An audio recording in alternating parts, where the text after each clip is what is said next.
आप ना दूध का रूल याद कर लो, दो चीजें सीख लो। पहले तो दूध किसका पीना है और किसका नहीं पीना है। पहले तो अगर पीना पड़े तो गाय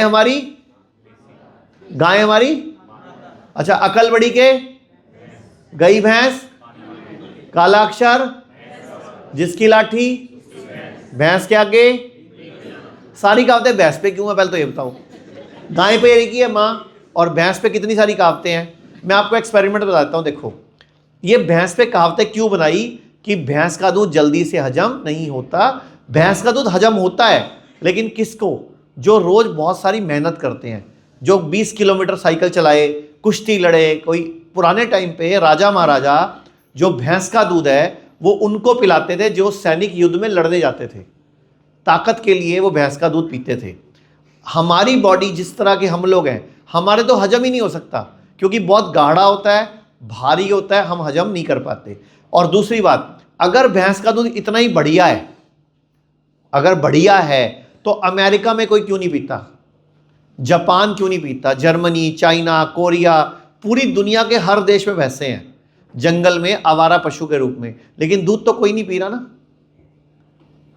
दूध तो कोई नहीं पी रहा, हम ही पी रहे हैं ना भारतीय, क्योंकि हमारे देश में हम सेंटिमेंटल हैं। गाढ़ा है, सफ़ेद है, ज़्यादा देती है, ऐसे चक्कर में पी जाते हैं। अच्छा भैंस के दूध में पीने में बुराई नहीं है कोई। अगर आप बहुत सारी मेहनत करते हो, एक्सरसाइज करते हो, रोज़ जिम में 2 घंटे पसीना बहाते हो, कुश्ती लड़ते हो, तो फिर कोई दिक्कत नहीं है, फिर हजम हो जाएगा। जो पहलवान लोग हैं पीते हैं भैंस का दूध, लेकिन आम आदमी को हजम। अच्छा अगर दूध पीना है तो 5 शर्तें हैं। अगर दूध पीना है तो नंबर 1, जिसका भी दूध पीना है गाय का, वो गाय भारतीय होनी चाहिए, यानी कि पीठ पे कुबड़ होना चाहिए, तो पहली शर्त।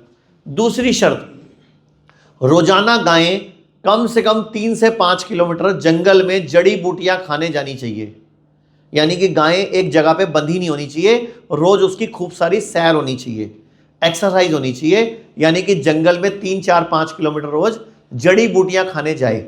नंबर 3, गाय को किसी भी तरह का एंटीबायोटिक, एंटीवायरल, ग्रोथ हार्मोन और दूध बढ़ाने का इंजेक्शन नहीं लगा होना चाहिए।